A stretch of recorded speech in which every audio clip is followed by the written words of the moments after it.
Bonjour Julien, comment ça va? Bonjour Marie, ça va et toi? Ben écoute, en pleine forme, je te remercie. J'aimerais ne pas avoir à le faire, parce que on te connaît déjà, mais est-ce que pour ceux qui n'ont pas encore entendu parler de toi ou de ton travail, tu peux te présenter rapidement ton nom, ton prénom, d'où tu viens et quel est ton métier? Ça marche, merci. Bah, en fait, je m'appelle Julien, j'ai 39 ans, j'habite au Cap d'Agde dans le 34, au bord de la mer. J'ai 24 ans d'expérience dans le bâtiment, plâtrerie, plaquisterie, option jointoiement.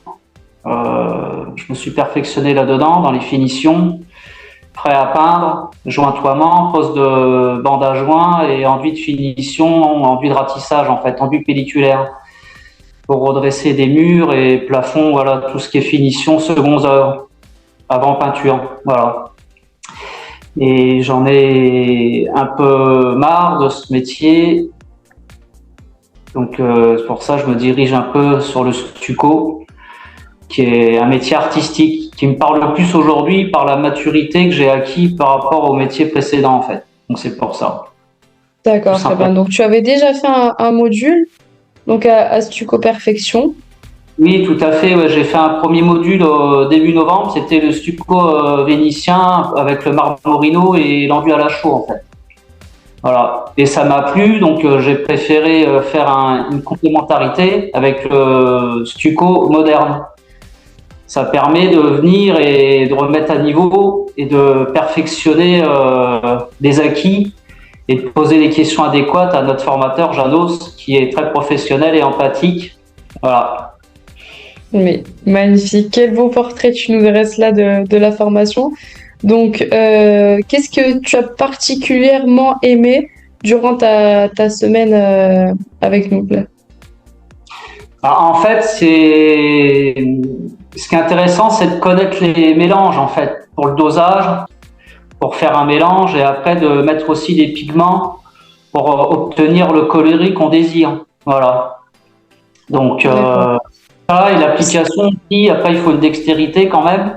Il y a une technicité à acquérir pour faire de beaux échantillons pour après le mettre en application sur des gros volumes en fait. Voilà.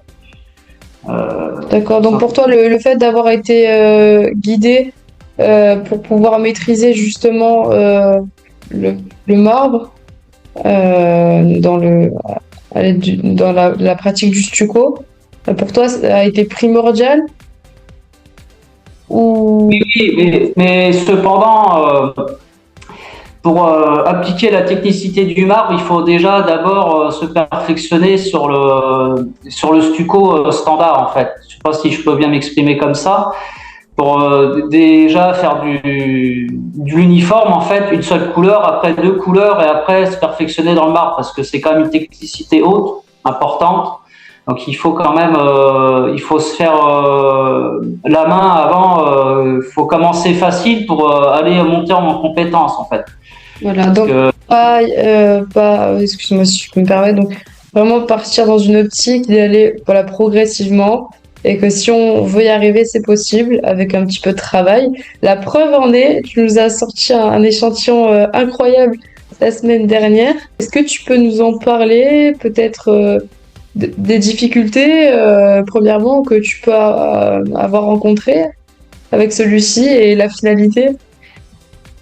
bah, en fait, oui, il faut laisser son imagination parler et il faut pas engager de stress en fait. Si tu commences à avoir peur, ça engage le stress et en fait, tu n'es pas libre de tes mouvements. En fait, ça paralyse en fait la peur et le stress. Donc, on n'est pas libre de ses mouvements et en fait, on peut être amené à pas être content du résultat en fait, mais tout en sachant que le stucco se travaille sur le long terme en fait. Donc, l'application, c'est la première étape, mais après, on a tout ce qui est le ponçage, le ferrage, passer le galet. Donc, ça permet d'avoir une finition autre en fait. Et c'est vrai que le premier coup de spatule, ça veut pas dire que c'est définitif en fait. Voilà, tout simplement. Et ça, je commence à l'aborder, à le comprendre. Ouais, voilà. Merci vraiment pour ce partage parce que c'est vraiment très intéressant ce que tu viens de nous dire. Et je pense que ça peut aussi rassurer pas mal de personnes qui peuvent encore peut-être hésiter qui ont des craintes et qui sont perfectionnistes, qui ont des attentes, qui veulent bien faire et qui veulent maîtriser rapidement. C'est possible, mais évidemment avec voilà, du travail et puis en se faisant plaisir. Je pense que Ouais, c'est ça. En ça, fait, c'est oui, important. il faut acquérir la patience, en fait. Si t'as pas de patience, en fait, ça va t'handicaper. Voilà. Et je commence à le comprendre, moi qui est un homme impatient dans la vie quotidienne.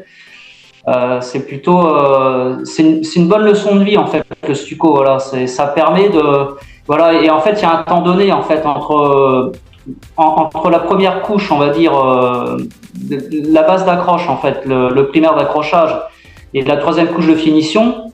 Il y a un temps donné et il y a un temps de travail pour pouvoir obtenir un résultat escompté en fait. Mais tout ça, ça prend du temps.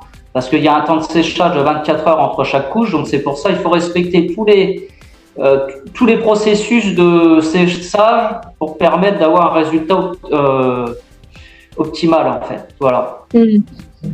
Très bien. Donc, petite question, maintenant que tu as de nouvelles compétences, quels sont tes projets? Est-ce que tu continues de réaliser des échantillons ou autres, hein? En fait, oui, oui. Donc, j'ai aménagé mon garage et ça me permet de mettre en application chez moi. Parce que si on fait une formation de 35 heures et qu'après qu'on ne s'entraîne pas chez soi, ça n'a pas de sens en fait. Donc, il faut mettre en application. Donc, j'ai les produits qu'il faut pour faire les mélanges, les pigments, pour pouvoir mettre en application.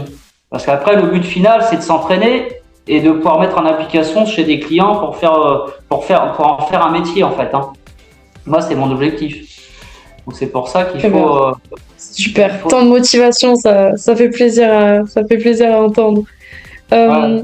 Donc, est-ce que tu recommanderais, dernière question pour terminer, ce module donc à d'autres, à autrui? Oui, bien sûr. En fait, il faut faire les deux, en fait, le module 2, le module 3, pour avoir une vision globale du métier, en fait. Parce qu'il faut allier le stucco chaud et stucco acrylique pour faire une fusion des deux, pour avoir une finition voulue, en fait, parce que c'est complémentaire, en fait. Et moi, c'est ce que j'ai compris. Et même à l'avenir, j'ai même prévu de refaire d'autres stages pour monter en compétences, en fait. Voilà. En fait, D'accord. c'est une graduation dans la compétence, ce métier-là. On n'a jamais atteint le niveau voulu, en fait. Il faut vraiment travailler pour pouvoir vraiment monter en compétence. Voilà. Oui, en fait, le fait d'être très bien accompagné par Jeannot, ça permet de se sentir accompagné et en fait, ça permet de maintenir la passion pour ce métier-là, en fait, parce qu'il nous transmet la passion du métier en fait, par son empathie et par sa pédagogie également. Donc c'est pour ça, c'est important de le rappeler. En fait, on se sent, on n'est pas seul en fait. Et même quand on fait pas toujours bien, il est toujours là pour rassurer et pour nous aiguiller dans la bonne direction en fait. Voilà, donc un grand merci à lui. Je pense que ça va lui faire très, très plaisir. Bah, écoute, merci pour. Je n'aurais pu te demander mieux. Donc vraiment merci pour ce partage, Julien. On te souhaite que de bonnes choses pour ton avenir professionnel. Nous allons probablement te revoir dans quelques temps. Je me permets de montrer à l'écran si j'arrive. Donc ton compte professionnel Instagram avec tout un tas d'échantillons. Donc c'est Julien Ezard, Hezard, Potra, Pautrat. Donc Julien Ezard Potra, qu'on peut retrouver donc sur Instagram et suivre un petit peu la progression et les échantillons et œuvres que tu réalises déjà. Merci à toi, Julien. À très vite. Merci, ciao, ciao. Marie.